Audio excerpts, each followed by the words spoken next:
नमस्कार। बहुत प्यारी खूबसूरत सी सुबह में सभी दर्शकों का मैं अर्पिता बहुत बहुत स्वागत करती हूं, अभिनंदन करती हूं आपके अपने कार्यक्रम बिहार बिहार में। दर्शकों, आज का दिन बेहद खास दिन है। आम दिन तो बिल्कुल नहीं है। आज का दिन ऐसा दिन है जो हमारे अस्तित्व के आधार को समेटे हुए है। 26 नवंबर, जी हाँ, आज ही का दिन है जब 1949 में हमारा संविधान अपनाया गया था संविधान सभा द्वारा। खास बात यह है कि संविधान को बनाने के लिए जिन्होंने कड़ी मेहनत की, आज हम उसका फल पा रहे हैं। जी हाँ, डॉक्टर भीमराव अंबेडकर और संविधान सभा के अन्य सदस्यों ने बड़े परिश्रम से हमारे लिए एक ऐसा संविधान तैयार किया जिससे हमें समानता, स्वतंत्रता और साथ ही साथ हमें तमाम तरह के कानून ऐसे मिले जो हमें न्याय दिला सके। हमारे संविधान सभा ने इसको बनाने के लिए कड़ा परिश्रम इस तरह किया कि इसको बनाने में 2 साल 11 महीने 18 दिन का समय लग गया। जिसके बाद इसे बनाने में जो कानून तैयार किया गया, जी हाँ, 395 अनुच्छेद, 12 अनुसूचियां और 22 भाग इसके बने और इसके बाद इसका पूरा प्रारूप तैयार हुआ और इसे आज के दिन 1949 में अपनाया गया। दिलचस्प बात यह है कि इसके बनने के ठीक 2 महीने बाद इसे लागू किया गया 26 जनवरी 1950 में। तब भारत एक गणराज्य बना और हमें हमारे अधिकार मिले। एक और दिलचस्प बात, हमारा संविधान दुनिया का सबसे बड़ा लिखित संविधान है और जिस तरीके से इसमें कानूनों का जिक्र किया गया है, ये वाकई में अद्भुत है। वाकई में आज का दिन हमारे लिए गर्व का दिन है। हमारे लिए वो पल है जो हमें महसूस कराता है कि 75 साल कैसे गुजरे।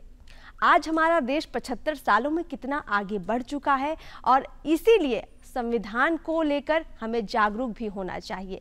संविधान न सिर्फ हमें हमारे अधिकार देता है बल्कि हमारे कर्तव्यों की भी याद दिलाता है। तो क्यों ना आज के दिन को खास बनाया जाए। सबसे पहले हमारा ये कर्तव्य होना चाहिए कि हमारे संविधान में हमारे लिए क्या क्या अधिकार है, इनको हम जानें, समझें, परखें और उसके बाद जो हमारे कर्तव्य इसमें निहित है उनकी भी जानकारी लें। और हमसे कई कर्तव्य हो सकता है छूट भी रहे होंगे तो उनका हम पालन भी करें। बिल्कुल, इसीलिए कहते भी हैं कि लोकतंत्र का जो श्रृंगार है, जी हाँ, लोकतंत्र का जो असली श्रृंगार है वही संविधान हमारे भारत का आधार है, हम सबका आधार है। तो चलिए, हमारे संविधान दिवस को मनाते हुए, इस खास दिन को मनाते हुए कुछ अनमोल वचन लेते हैं, अपने महापुरुषों के ज्ञान को लेते हैं और अपने दिन को और शुभ बनाते हैं। चलिए नजर डालते हैं अनमोल वचन पर।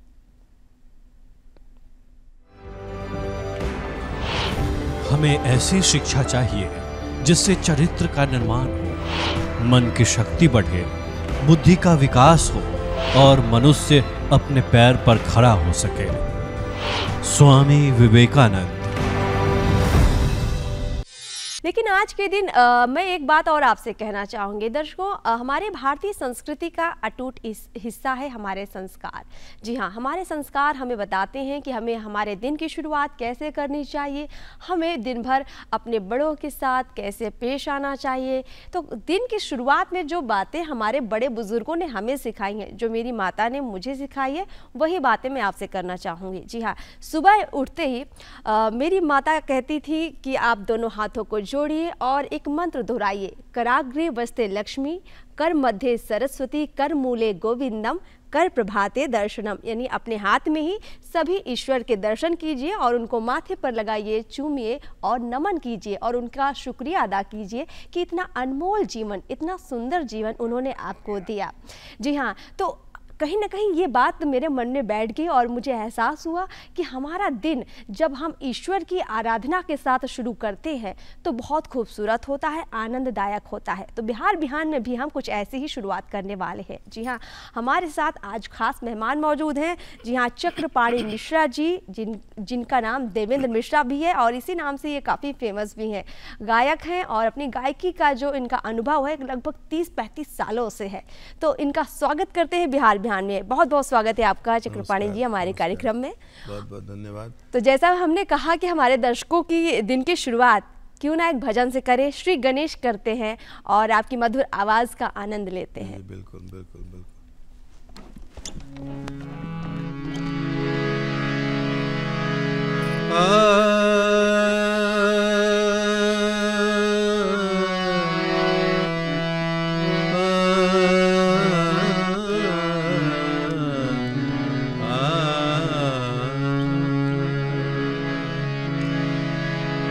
वक्रतुंड महाकाय सूर्यकोटि समप्रभा निर्विघ्नं कुरु मे देव सर्वकार्येषु सर्वदा। गाइए गणपति जगवंदन, गाइए गणपति जगवंदन। शंकर सुवन भवानी के नंदन, गाइए गणपति जगवंदन, गाइए गणपति जगवंदन।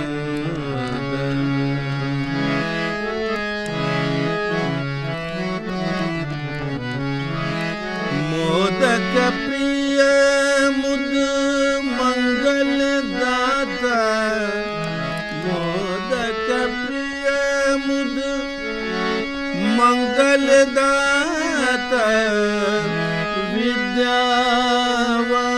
विद्यावारिधि बुद्धि विधाता, विद्यावारिधि बुद्धि विधाता, बुद्धि विधाता। गाइए गणपति जगवंदन, गाइए गणपति जगवंदन।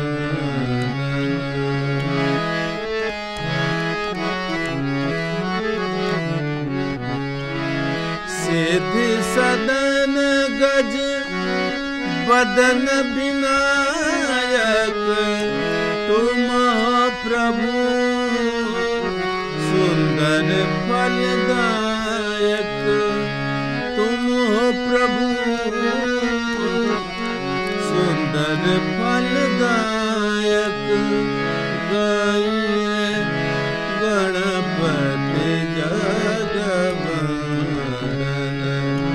गाइए गणपति जगवंदन। मागत तुलसीदास कर जोरे, मागत तुलसीदास कर जोरे।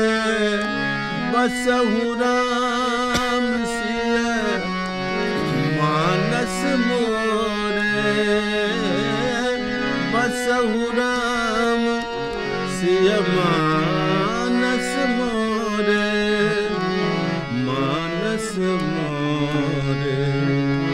गाइए गणपति जगवंदन, शंकर सुवन भवानी के नंदन।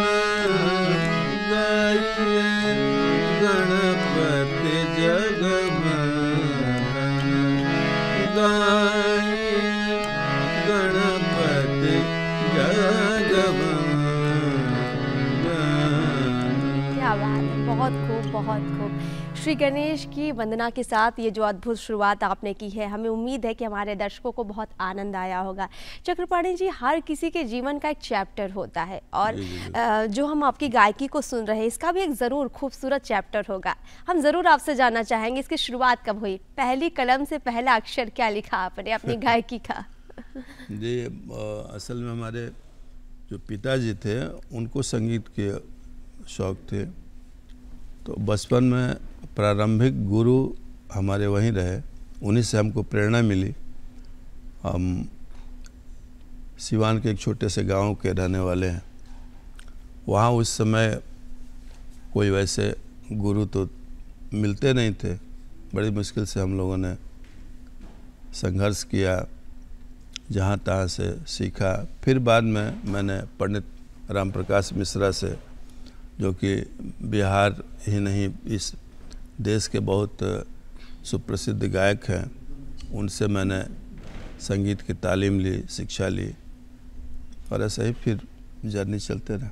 तो जैसे ये सिलसिला शुरू हुआ आपका गायकी का, आपके पिताजी का सहयोग रहा, और उनको सुनते सुनते ये होता है कि हमारे घर में कोई कला का प्रेमी हो तो उससे प्रेम हमें भी होने लगता है। बिल्कुल। इसको करियर के रूप में मतलब आपने कब फाइनली सोचा कि अब गायकी में इसको करियर बना ही लेना है और इसी में आगे अपनी जर्नी को मतलब चलाते जाना है? 90 के दशक में मैंने सोचा, चूँकि हमारी रुचि संगीत से बचपन से ही रही, तो पढ़ाई लिखाई में उतनी रुचि नहीं थी जितना संगीत में, तो हमको बड़ी अच्छा लगता था। तो फिर मैंने सोचा कि इसी को करियर बनाया जाए।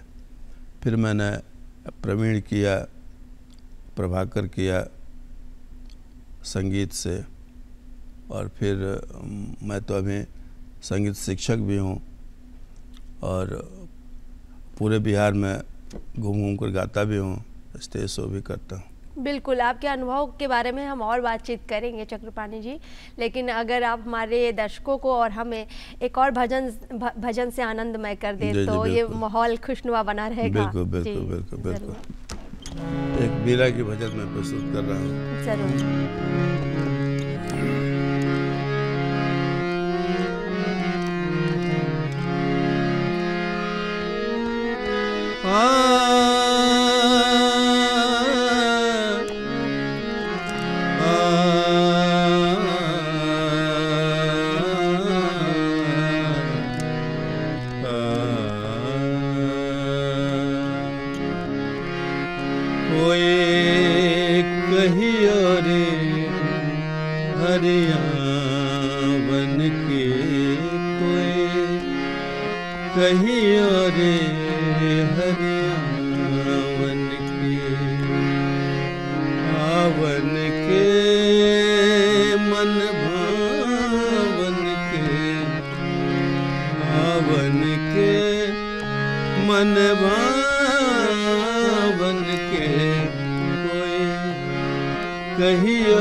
कहियो रे हरियावन की।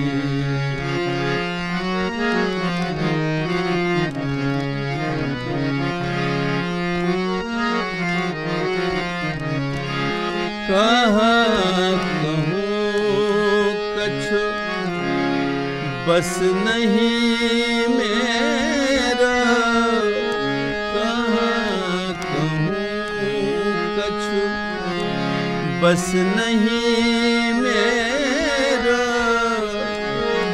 पंख नहीं उड़ावन की, पंख नहीं उड़ावन के, कोई कहियो रे हरियावन की, कोई कहियो रे हरियावन की।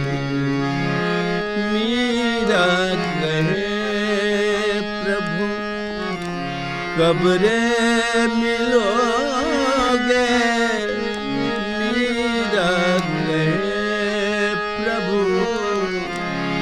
कब रे मिलोगे, चेरी भाई मैं तेरे दामन की, चेरी भाई मैं तेरे दामन की, कोई कहियो रे हरियावन की, कहियो रे हरियावन की। पावन के मन पावन के, कोई कहियो रे हरियावन की, कहियो रे हरियावन की। बहुत सुंदर, बहुत सुंदर। बिल्कुल मीरा की जो व्यथा आपने व्यक्त की है, प्रेम हो तो मीरा जैसा। श्री कृष्ण के लिए मीरा का वो प्रेम, देखिए आज भी हम लोगों के जहन में जब वो बातें आती हैं, कानों तक पहुंचती हैं, तो कहीं ना कहीं गुब्स आ जाता है कि मन में कैसा वो प्रेम रहा होगा। बिल्कुल, बिल्कुल। निश्चित रूप से हमें लगता है मथुरा वृंदावन जैसी जगह पर जब लोग जाते हैं तो उस प्रेम को थोड़ा महसूस भी कर पाते हैं, और आपने भी हमें कुछ वैसी अनुभूति दिलाई है अपने भजन से। बहुत बहुत शुक्रिया आपका इतनी प्यारी आवाज़ के लिए। लेकिन हम बातचीत का सिलसिला आपसे और जारी रखेंगे। चक्रपाणी जी, आपकी गायकी आपने बताया 90 के दशक से जहाँ तक हमें मालूम है शुरू हुई थी। देखिए वो एक अलग तरह का दौर था, आज का दौर काफ़ी बदल चुका है। देखिए आज आप लोग, हमारे दर्शक भी महसूस करते होंगे कि सोशल मीडिया का ज़माना है, जहां तमाम तरह के फेसबुक, इंस्टा, व्हाट्सएप ऐसे प्लेटफॉर्म्स आ गए हैं जहां छोटी छोटी क्लिप्स में भी लोग गाकर डालते हैं चीज़ें। तो उस दौर का जो अनुभव था और आज के दौर का जो आप देख रहे हैं, तस्वीर जो देख रहे हैं, क्या चैलेंजेस, चुनौतियां आप देख पाते हैं? देखिए उस समय जो है सोशल मीडिया इतनी नहीं थी, और लोग जो भी गायक थे या जो लोग इस फील्ड में आना चाहते थे, वो लोग बहुत पेशेंस के साथ अपने गुरु के साथ बैठकर सीखते थे। पेशेंस था, फीलिंग्स थी, एक भाव था, और कठिन मेहनत करने के बाद वो लोग तब फिर गायकी में आते थे या गाते थे। आज के दौर में ये बिल्कुल बदल चुका है, सोशल मीडिया का ज़माना है। तो आजकल के बच्चे जो है जो इस फील्ड में आना चाहते हैं, सबसे पहली बात कि वो मेहनत नहीं करना चाहते। गाते हैं, बिल्कुल अच्छी बात है, लेकिन परिश्रम नहीं करना चाहते हैं। बहुत जल्दी में संगीत 1-2 दिन 10 दिन का चीज़ नहीं है, काफ़ी वक्त लगता है सीखने में, समझने में। तो आजकल के जो दौर है या आजकल के जो बच्चे हैं, उनमें पेशेंस नहीं है। वो लोग चाहते हैं कि बड़ी जल्दी इस फील्ड में नाम कमा लें। हाँ, नाम कमा लें, यही है। बिल्कुल, ये चुनौतियां तो हम भी देख पाते हैं कि समय के बदलाव के साथ चीज़ें बहुत तेज़ी से बदल रही हैं। बिल्कुल। और धैर्य की कमी थोड़ी आ गई है, जो कि नहीं आनी चाहिए कायदे से। हमें आगे बढ़ना है तो थोड़ा पेशेंस तो ज़रूरी है। बेहतर करने के लिए मुझे लगता है धैर्य सबसे ज़रूरी होता है। चक्रवाणी जी, जैसे कई बार आप मंचों पर प्रस्तुतियाँ देते हैं, पूरे बिहार में आप जगह जगह पर जाते हैं, तो मंच पर जो कार्यक्रम लाइव प्रसारण आप देते हैं, वहाँ क्या आप माहौल देखते हैं? कैसे एक जो कलाकार होता है, जो गायक होता है, वो सारी चीज़ों को कैसे मैनेज करते हैं? ऑडियंस को कैसे आप परखते हैं, समझते हैं और उनके भावों के अनुरूप प्रस्तुतियाँ देते हैं? हाँ बिल्कुल। देखिए, जब भी हम लोग जाते हैं मंच पे गाने के लिए, तो ऑडियंस के हिसाब से ही गाना पड़ता है। अपने हिसाब से तो आदमी नहीं गाएगा, ऑडियंस के हिसाब से। जैसी ऑडियंस रही उस तरह के गज़ल या उस तरह के भजन गाना पड़ता है। अब ऑडियंस जो पहले थी और आज, वो दोनों में बहुत फ़र्क आ गया है। पहले के ऑडियंस अच्छे संगीत सुनने वाले थे। आज इस दौर में अच्छे संगीत जो है धीरे धीरे लुप्त हो रहे हैं। और क्राउड मतलब कि शोर एक शराबा, शोर शराबा, हाँ बिल्कुल बिल्कुल, एक शोर शराबा ज़्यादा पसंद आ रहा है। तो लेकिन फिर भी आज के भी दौर में ऐसे ऑडियंस हैं जो अच्छे संगीत सुनना चाहते हैं, सुनते भी हैं। तो हम लोग जब भी जाते हैं तो ऑडियंस के हिसाब से, जैसी ऑडियंस होती है उस तरह से बिल्कुल गाते हैं। अभी हमारी ऑडियंस भी इंतजार कर रही है, क्योंकि हम जब भी बिहार में किसी गायक को बुलाते हैं, किसी कलाकार को बुलाते हैं, तो वो जो सिलसिला होता है गायकी का, वो थमता इसलिए नहीं है क्योंकि हमारे दर्शक खास तौर पर बिहार का आनंद इसी गायकी से लेते हैं। तो क्यों ना कुछ और अपने दिल के करीब का कोई गाना गुनगुना दीजिए, जो गज़ल आपके दिल के करीब हो। बिल्कुल बिल्कुल बिल्कुल।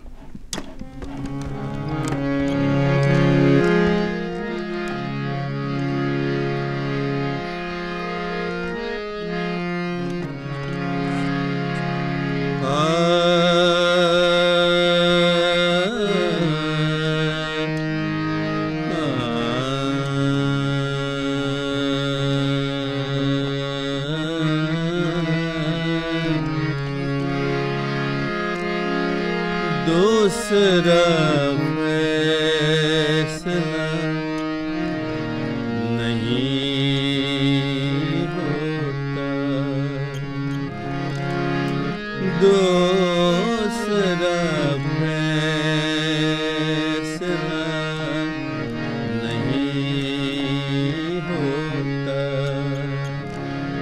इश्क में मशवरा नहीं होता, दूसरा फैसला नहीं होता। इश्क में मशवरा नहीं होता, दूसरा फैसला नहीं होता।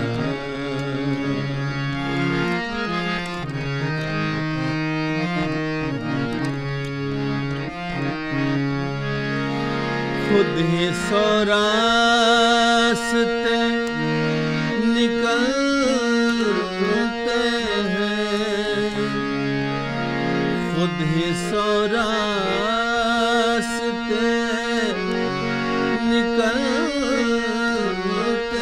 हैं, खुद ही सौ रास्ते निकलते हैं। जब कोई रास्ता नहीं होता, जब कोई रास्ता नहीं होता।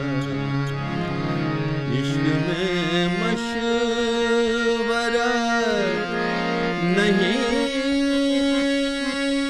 होता, दूसरा फैसला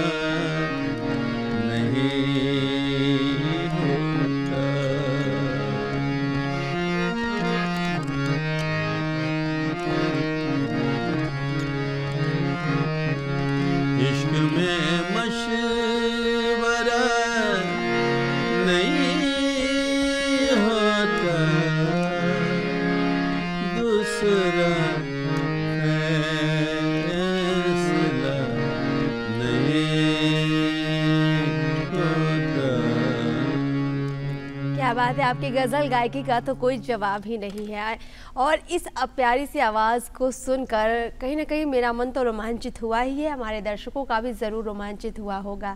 चक्रपाणी जी, बहुत बहुत शुक्रिया आपका बिहार में आने के लिए। बहुत बहुत धन्यवाद। आपने आनंदमय माहौल तो बनाया ही बनाया, साथ ही आपने अपने अनुभव भी साझा करके हमें प्रोत्साहित किया है, हमारे तमाम दर्शक युवाओं को प्रोत्साहित किया होगा। आपका बहुत बहुत शुक्रिया अपना कीमती वक्त देने के लिए, बिहार में आने के लिए। दर्शकों, चलिए फिलहाल रुकते एक छोटे से ब्रेक के लिए, कहीं मत जाएगा, फौरन हाजिर होते हैं।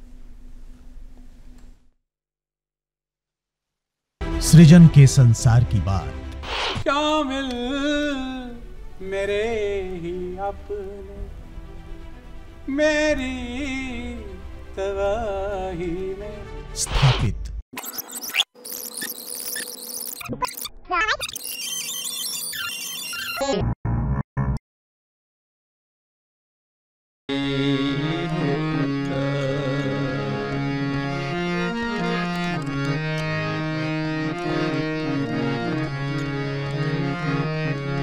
इश्क में मशवरा नहीं होता, दूसरा फैसला नहीं होता। क्या बात है, आपकी गज़ल गायकी का तो कोई जवाब ही नहीं है। और इस प्यारी सी आवाज़ को सुनकर कहीं ना कहीं मेरा मन तो रोमांचित हुआ ही है, हमारे दर्शकों का भी ज़रूर रोमांचित हुआ होगा।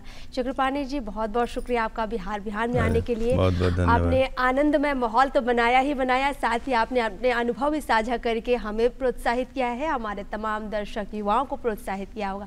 आपका बहुत बहुत शुक्रिया अपना कीमती वक्त देने के लिए, बिहार में आने के लिए। अब दर्शकों, वक्त हो गया है आपको अपना पता बताने का। देखिए, हमारा पता नोट कर लीजिए और अपने दिल की बातें खुलकर हमसे ज़रूर कहिए। पता नोट कीजिए, निदेशक डीडी बिहार, दूरदर्शन केंद्र पटना, फ्रेजर रोड 800001, ये हमारा पिन कोड है। इसके अलावा आप हमें मेल भी कर सकते हैं directorddkpatna@gmail.com। उम्मीद है कि आपने हमारा पता बहुत अच्छे से नोट किया होगा और आप हमें ज़रूर लिखेंगे। आपका दिन शुभ हो, ऐसी शुभकामना देकर जाते हैं।